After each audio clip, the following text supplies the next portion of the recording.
That watch didn't crush my hand, doctor. It kept another man alive. The words came quietly from the old man on the examination table, but they stopped every sound in Trauma Room 4. Dr. Nathan Whitmore stood beneath the hard white lights of Jefferson Military Medical Center, holding the damaged watch between two gloved fingers as though it were a piece of scrap pulled from a storm drain. Its steel case had been flattened along one side.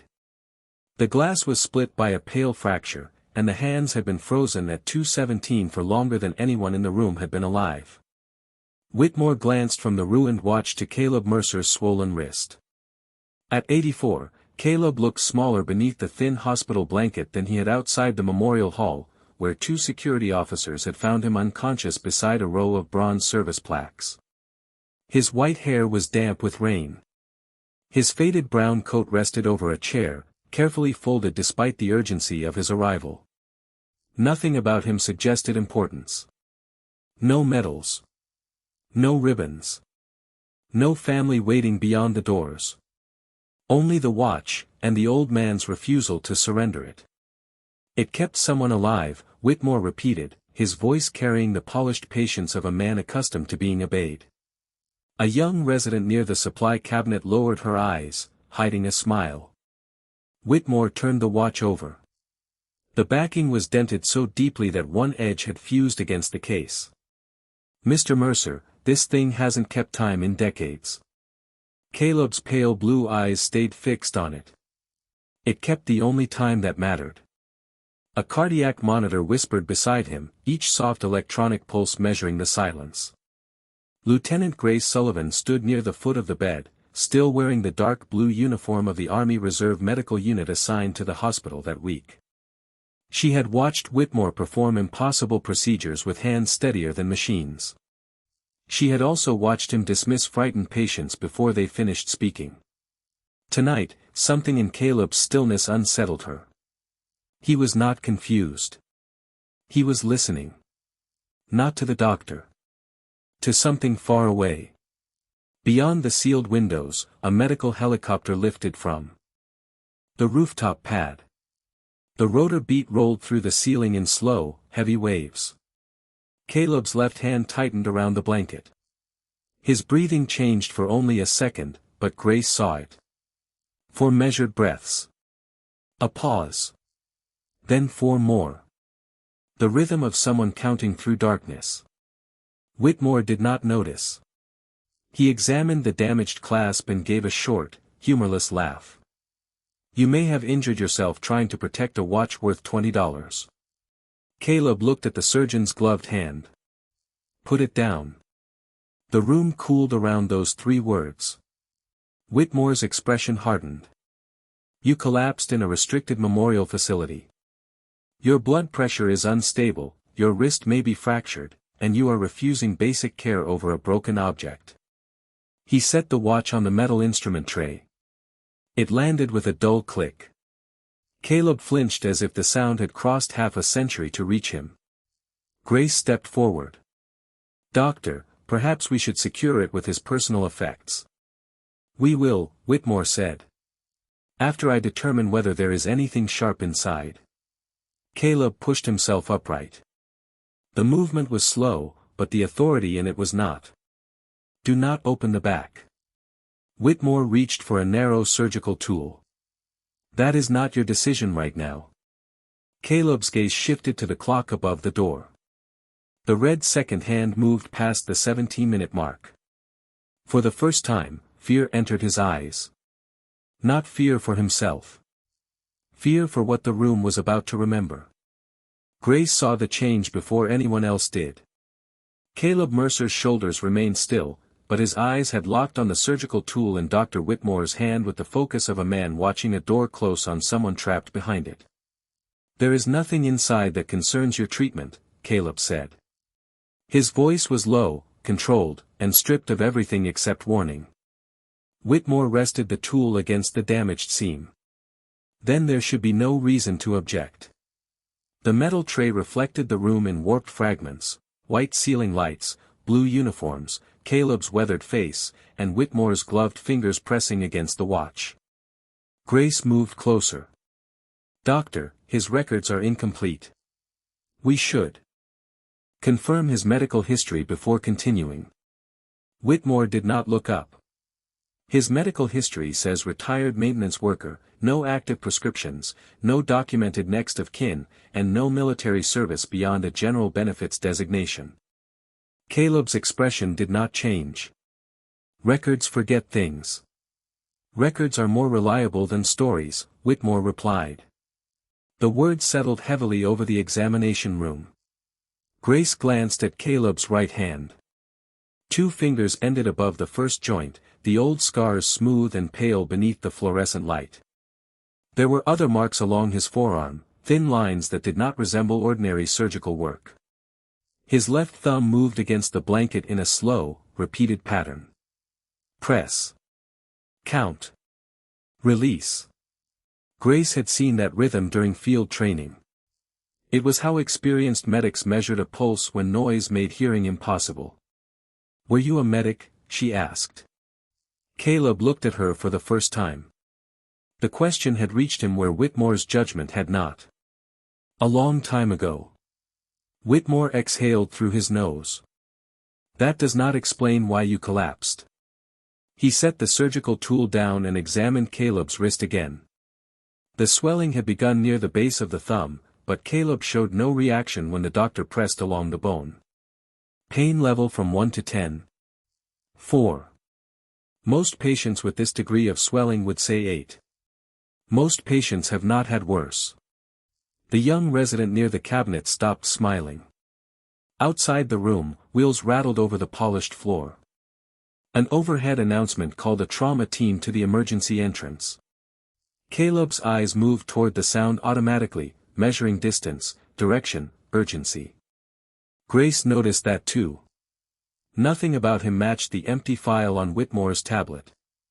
A maintenance worker might know machines. This man knew rooms. He knew exits. He knew how to listen beneath noise. Whitmore wrapped the wrist with practiced efficiency. "You are dehydrated, exhausted, and possibly disoriented. Until the scans are complete, the watch will remain secured." He reached for a clear property bag. Caleb's left hand closed over the watch before Whitmore could lift it. The movement was quick, exact, and startlingly firm. For one suspended second, surgeon and patient held opposite sides of the same ruined object. "Let go," Whitmore said. Caleb's pale eyes rose to meet his. "You first." The monitor continued its quiet pulse. Grace stepped between them, not touching either man. "Doctor, give me 60 seconds. Whitmore's jaw tightened. "For what?" Grace pointed to the underside of the leather strap, where years of wear had exposed a line of faded lettering. Caleb tried to turn it away, but she had already seen enough. The letters were nearly gone, pressed into the leather by hand rather than machine. MERCY. Then a space. Then the number 6. Grace felt the air leave her lungs. Somewhere in her memory, an instructor's voice returned from a military medicine lecture years earlier. Mercy 6 was not a unit listed in public records. It was a name spoken once, quietly, before the instructor had closed the file and changed the subject. Grace looked at Caleb. "Who gave you this watch?" Caleb's grip loosened. For the first time since entering the hospital, the old man looked tired rather than guarded. "It belonged to my brother," he said. Whitmore glanced at the frozen hands beneath the cracked glass. "And what happened at 2:17? Caleb stared at the watch as the rooftop helicopter faded into the rain. "That was when he asked me not to save him." The room held its silence as if even the machines were waiting for Caleb to take the words back. Dr. Whitmore released the watch first, but only because he believed the old man had finally confirmed his suspicion.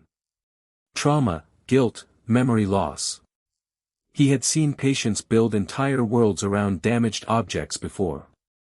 "Mr. Mercer," he said, lowering his voice into the careful tone he used when delivering difficult conclusions, "I understand that this carries emotional value, but your condition requires cooperation." Caleb drew the watch against his chest. You understand nothing about its value. Whitmore straightened. What I understand is that you nearly fell on a concrete staircase because you refused assistance. You are now resisting treatment over an object that cannot help you. Neither can your arrogance. The young resident turned toward the cabinet, pretending to organize supplies. Grace remained still. Whitmore's reputation had made entire departments careful around him, but Caleb spoke as if titles were only fabric sewn above a pocket. The surgeon placed his tablet on the counter. You are in my trauma unit. I decide what is necessary here. Caleb looked at the white coat, the embroidered name, and the polished badge identifying Whitmore as Chief of Trauma Surgery. That coat tells me what you studied, he said. It does not tell me who you are when someone else is afraid. Whitmore's face tightened. Security can wait outside the door if that will make this simpler. He gestured toward Grace. Lieutenant Sullivan, place the watch in the property bag. Grace did not move. He has not consented. He may not have the capacity to consent. Caleb's eyes sharpened. I know exactly where I am. Then tell me the date. Caleb answered without hesitation. He gave the month, day, and year. Tell me the name of this hospital. Jefferson Military Medical Center. Tell me why you were at the memorial facility.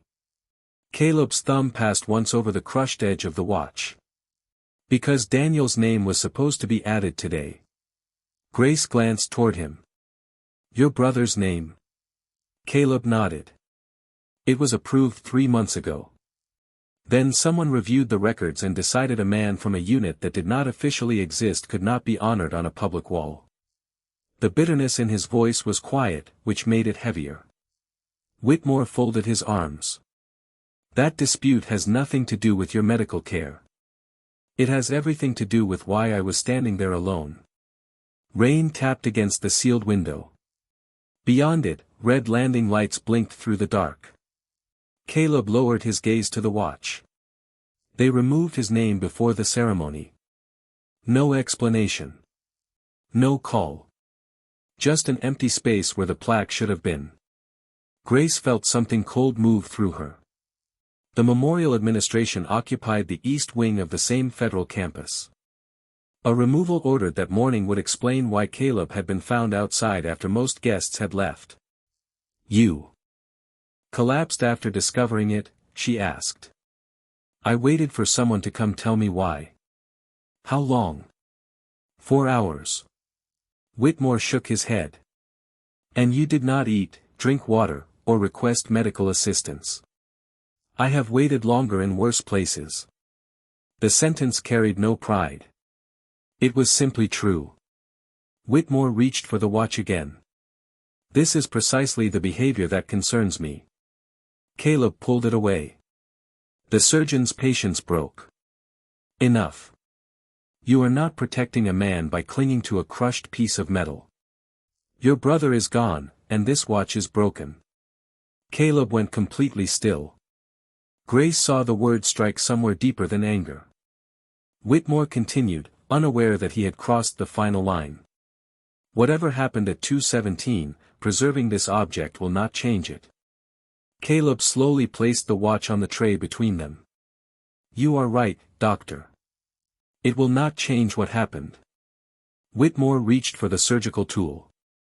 Caleb's voice followed, calm as winter. But opening it will change what everyone in this hospital believes about you. Dr. Whitmore held Caleb's gaze for a moment, then pressed the narrow tool into the damaged seam.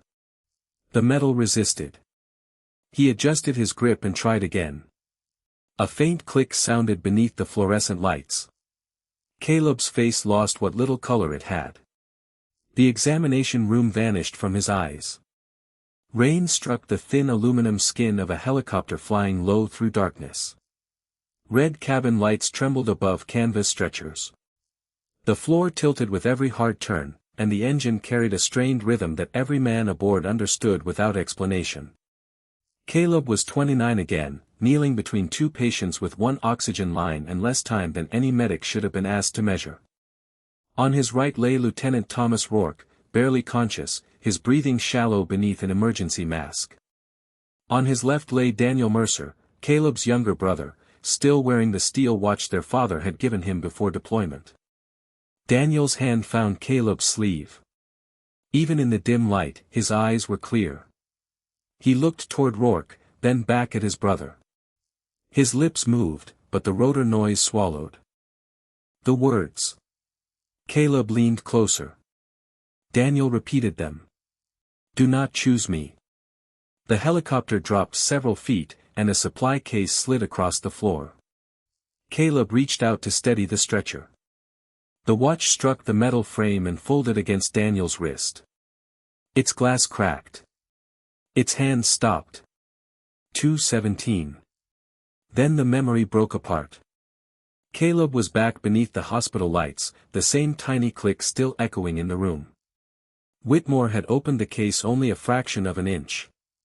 A dark line of dust showed beneath the bent steel. "Stop," Caleb said. The word was softer than before, but Grace heard the strain inside it. Whitmore glanced at him. "There may be corrosion or a sharp component inside. There is a promise inside. A promise cannot injure you." Caleb looked at the instrument in Whitmore's hand. "No. People injure promises." Grace stepped beside the tray. "Doctor, let me clean the exterior first." Whitmore hesitated, irritated by the interruption, but handed her a sterile cloth. Grace lifted the watch carefully. It was heavier than it looked. The leather strap had stiffened with age, and the crushed edge carried a shallow groove where metal had once pressed against something stronger than itself. She wiped around the seam. Faded letters emerged near the clasp. "Mercy 6. Whitmore watched without recognition. "A unit name?" he asked. Caleb said nothing. Grace continued cleaning until the back shifted another fraction. Inside, beneath decades of residue, a short line of engraving became visible. Only part of it could be read. 2:17. "Do not choose me." Grace stopped breathing for a second. "This was engraved after it was damaged," she said. Caleb closed his eyes. "Years after." "By whom?" Whitmore asked. Caleb opened his eyes again. The fear was gone now. What remained was exhaustion, old and deep. "By the man who lived." Whitmore's expression changed, but not enough. "Then this man can confirm your story." "He can." "What is his name?" Caleb looked toward the rain-dark window, where the red rooftop lights pulsed through the glass. "Thomas Rourke." Grace knew the name before Whitmore did. General Thomas Rourke had commanded forces on 3 continents. His portrait hung in the military wing 2 floors above them. She looked down at the inscription, then at Caleb's damaged hand. "You saved General Rourke?" Caleb's jaw tightened. "I made a choice." Whitmore set the tool down. "That is a serious claim." Caleb turned toward him slowly. "That is why I told you not to open it." Grace kept her eyes on the half-open watch. The words inside were too deliberate to be dismissed as decoration, yet the room still felt divided between what the metal revealed and what Dr. Whitmore was willing to believe. "There should be a record," he said. "If General Rourke was involved in a military evacuation, it would be documented." Caleb gave a faint, tired smile. Not every mission was written where people could find it. Whitmore picked up his tablet and searched the hospital network. Thomas Rourke appeared immediately. 4-star general. Former combat commander. Senior defense advisor. Recipient of multiple decorations.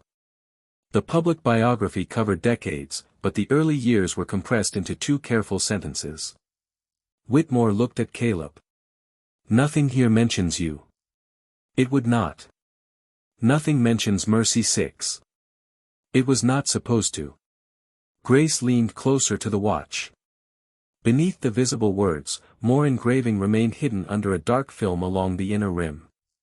She reached for another sterile cloth, but Caleb closed his hand around the case. Not yet.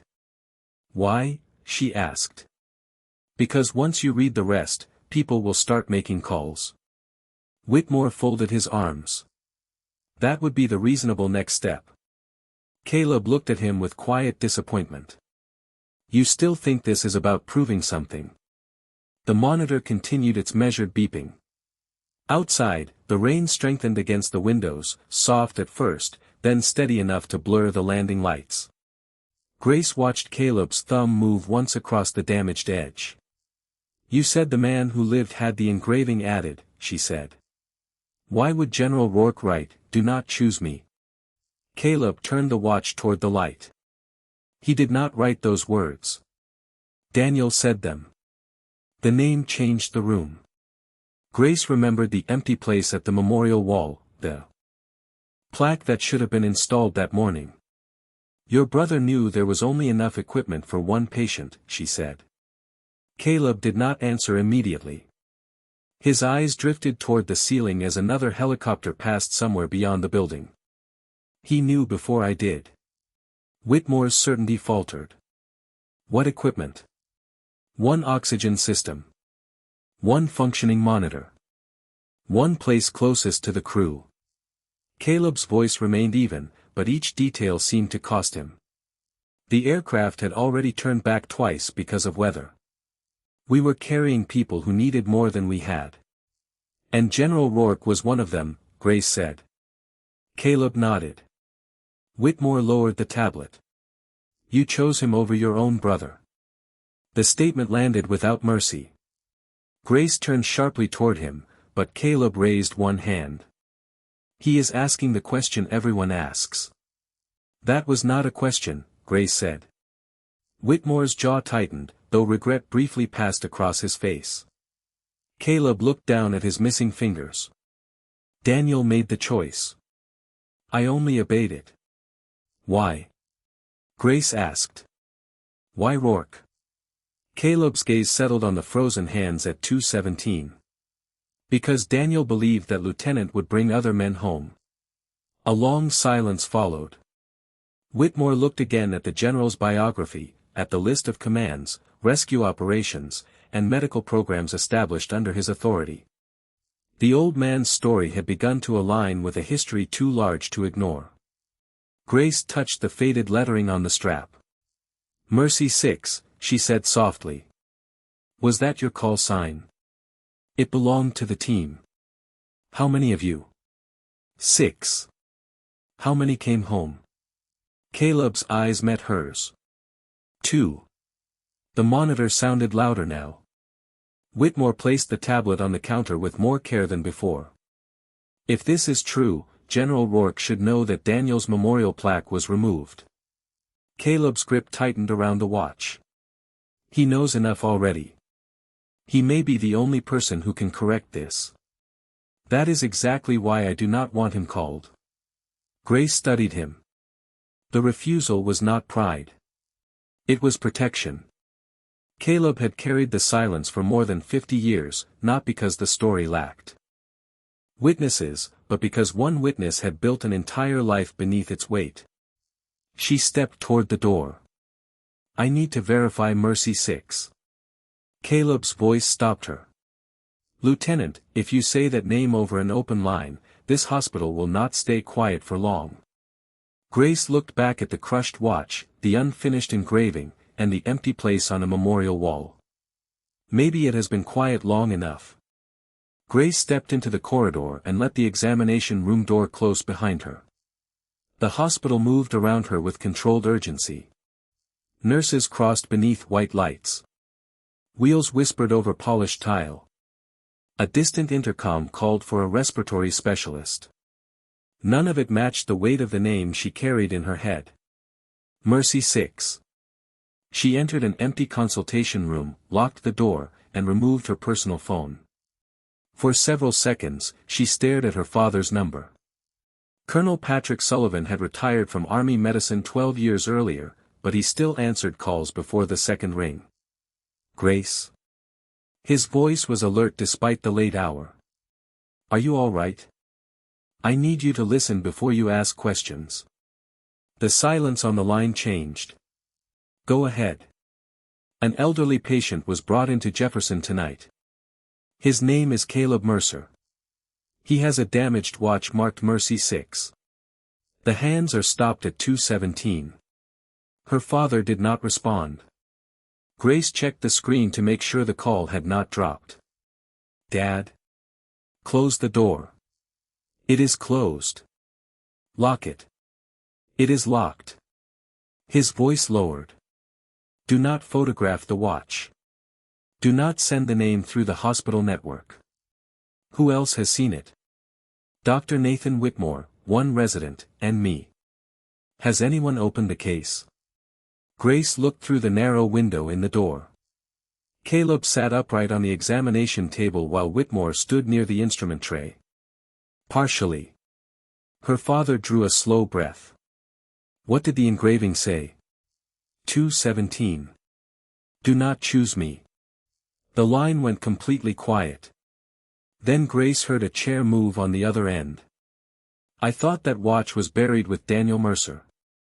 Caleb says it belonged to his brother. It did. You know them? No.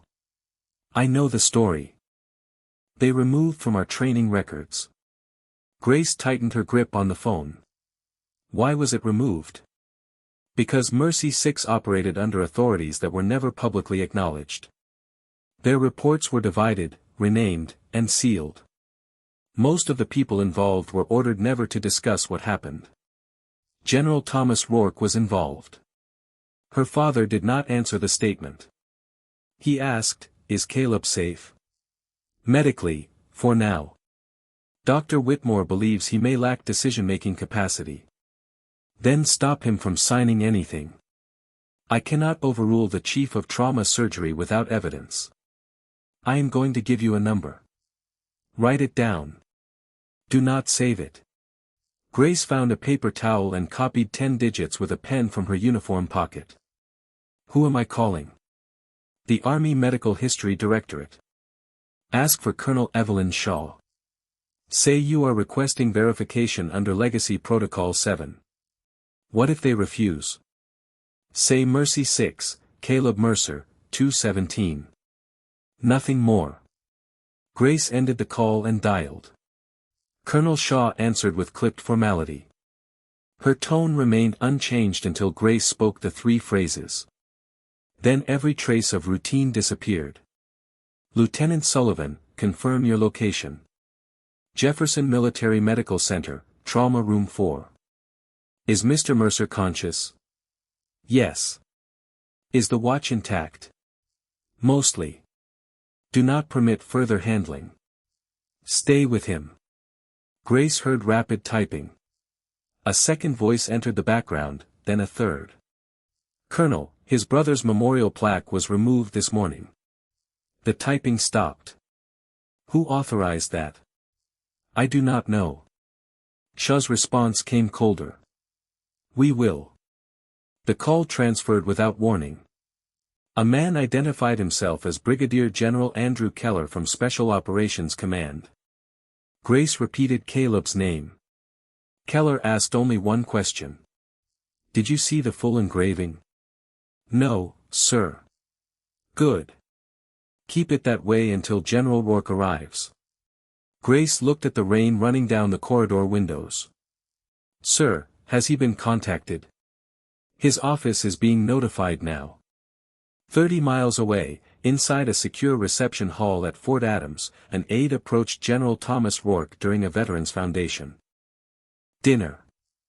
The general was signing a program when the aide whispered 2 words into his ear. Mercy 6. Rourke's pen stopped. When the aide added Caleb Mercer and 2:17, the general rose so quickly that his chair struck the wall behind him. Conversations faded across the room. Rourke looked toward the flags at the far end of the hall, but his eyes were seeing another night, another aircraft, another man kneeling beside him in red light. Bring the car, he said. Sir, your speech begins in 6 minutes. Rourke removed the speech cards from his pocket and placed them on the table. That man gave me 55 years. They can give me 6 minutes. The black government sedan moved through the rain with its lights dark and its speed steady. General Thomas Rourke sat in the rear seat, one hand resting against the leather armrest, the other closed around nothing. His aide, Major Daniel Price, watched him from the opposite seat. In 12 years of service, Price had seen Rourke brief presidents, face hostile committees, and deliver orders that moved entire commands. He had never seen the general look uncertain. "Sir," Price said carefully, "what was Mercy 6? Rourke kept his eyes on the wet highway. "A medical team that officially never existed." "And Caleb Mercer?" The general's jaw tightened. "The reason I am alive." The words pulled the car backward through time. Rourke was 24 again, a young lieutenant trapped inside a storm-bound evacuation aircraft with failing equipment and men who had already given more than training could demand. Red light washed across the cabin. Rain hammered the metal skin. Caleb Mercer knelt between two stretchers, his sleeves rolled above steady hands. On one stretcher lay Rourke, fading in and out of awareness. On the other lay Daniel Mercer, Caleb's younger brother. The aircraft carried one working oxygen system. One monitor. One position near the crew where a patient could be watched through the violent movement of the flight. Caleb moved between them, checking, counting, refusing to surrender either man to the limits around him. Daniel understood first. He reached for his brother's sleeve and pointed toward Rourke. Caleb shook his head. Daniel gripped harder. "Do not choose me," he said. Caleb leaned close, as if distance could change the meaning. "Danny, no." Daniel looked toward the young lieutenant. "Choose the men he will save." The aircraft shifted sharply. A medical case slid across the floor. Caleb caught the frame of Rourke's stretcher before it moved, pinning his own hand beneath the support bar. The steel watch on Daniel's wrist struck the frame and folded inward. Its hand stopped at 2:17. Caleb did not look at his hand. He did not look at the watch. He transferred the oxygen line to Rourke and began counting breaths. The memory softened before it reached what came next. Rourke lowered his eyes in the dark sedan. "He kept me stable for 17 minutes, he said. With one hand he could barely use. Major Price remained silent. What happened to his brother? Rourke looked out at the rain. Daniel did not come home. Did Mr. Mercer receive recognition? His report was sealed. His unit was erased. I spent years trying to reopen the file, but Caleb refused every decoration attached to that night. Why? Because every person who called it heroism was asking him to celebrate the moment he lost his brother. The sedan turned onto the hospital access road. Ahead, Jefferson Military Medical Center rose behind sheets of rain, its upper windows glowing against the night. Rourke's secure phone vibrated. He answered immediately. Colonel Evelyn Shaw reported that Daniel Mercer's memorial plaque had been removed after a records officer questioned the classified unit designation. Caleb had waited outside the ceremony for 4 hours before collapsing. Rourke's face became still. "Restore the approval," he said. "Sir, the archival review may require several days." "Then use my sworn statement. Use every command record with my signature. Daniel Mercer's name goes on that wall tonight." He ended the call as the sedan stopped beneath the emergency entrance. Major Price reached for the door, but Rourke opened it himself. Rain blew beneath the covered drive, silver beneath the lights. The general stepped out without waiting for an umbrella. At the sliding doors, hospital security straightened as 4 stars caught the light. Rourke walked past them, carrying 55 years of borrowed time toward Trauma Room 4. The doors to Trauma Room 4 opened without ceremony. General Thomas Rourke entered first, rain still darkening the shoulders of his dress uniform. Major Daniel Price followed, then the hospital commander, Colonel Rebecca Lane. Conversation in the corridor faded as 4 silver stars passed beneath the fluorescent lights. Inside the room, Dr. Nathan Whitmore was speaking to a hospital administrator over the telephone. The patient is alert, he said, but his attachment to the object may indicate impaired judgment. I recommend temporary observation until a psychiatric evaluation can be completed. Caleb sat on the examination table with the crushed watch closed in his left hand. Grace stood beside him. She looked toward the doorway and immediately came to attention. Whitmore noticed her movement, turned, and stopped speaking.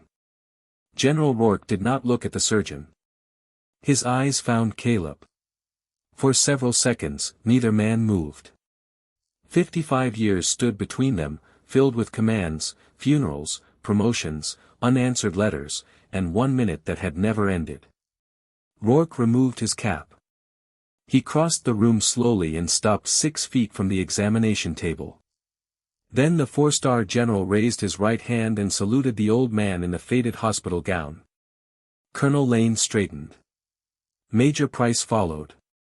Grace held her salute.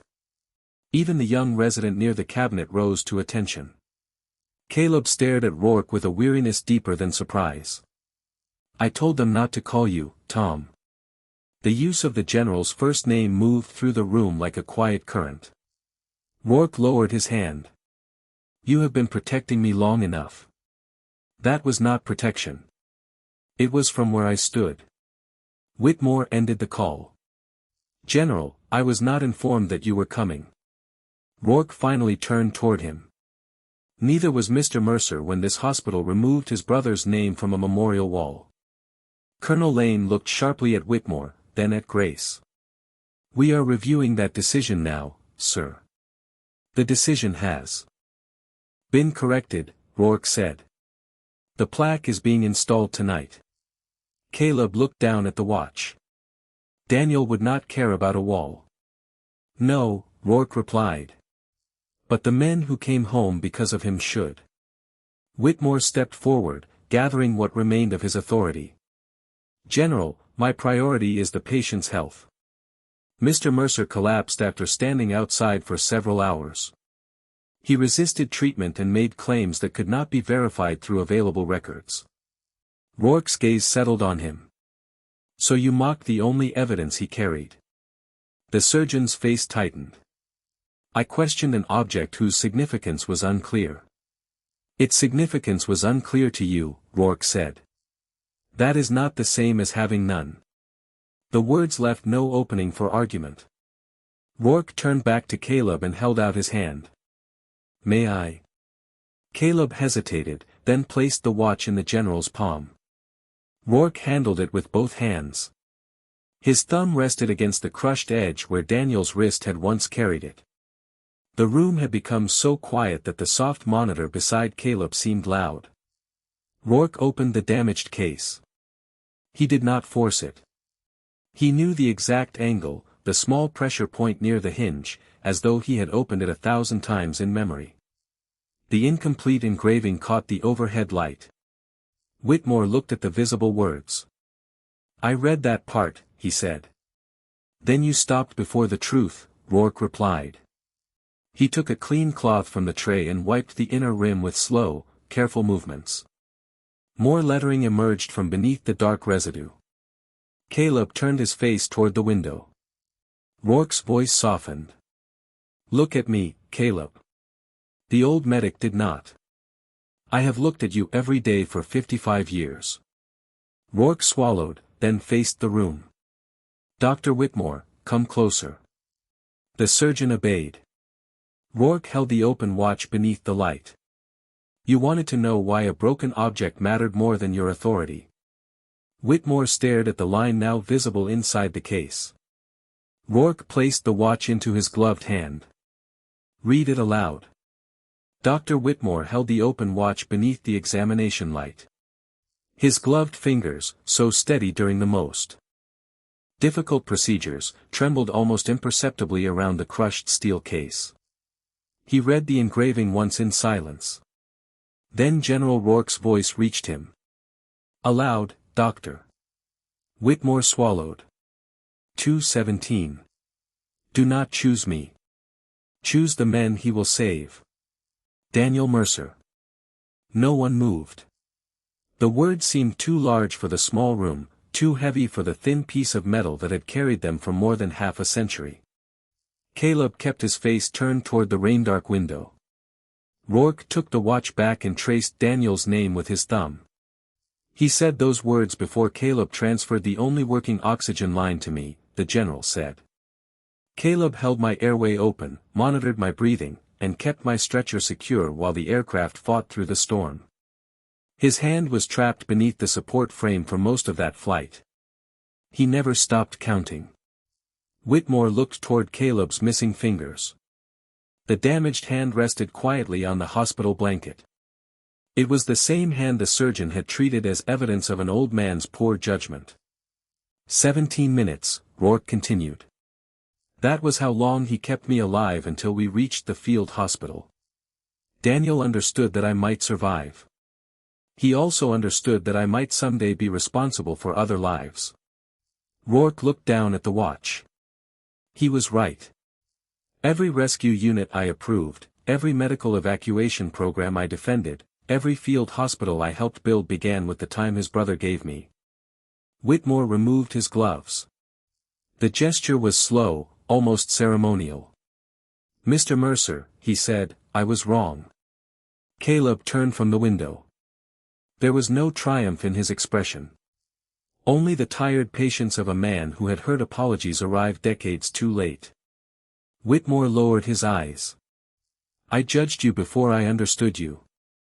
I treated your memory as an obstacle instead of asking what it carried. Caleb studied him for a long moment.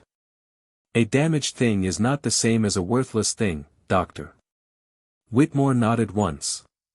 He had no defense left. Colonel Lane's phone vibrated. She read the message and stepped forward. The memorial staff has restored Daniel Mercer's approval. His plaque will be installed before midnight. Rourke looked at Caleb.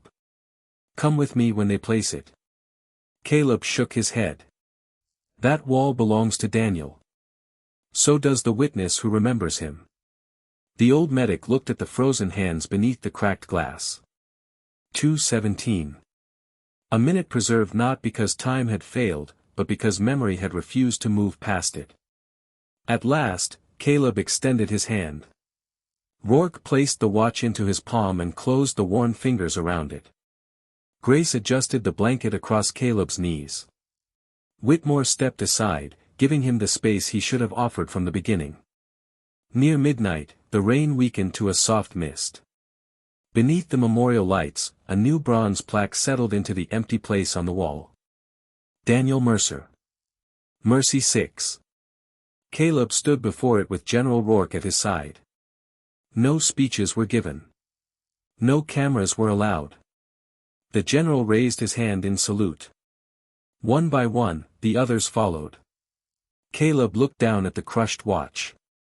Its hands remained still, but around him, the lives born from that moment continued forward. Some clocks remember the second when one life ended and thousands quietly began.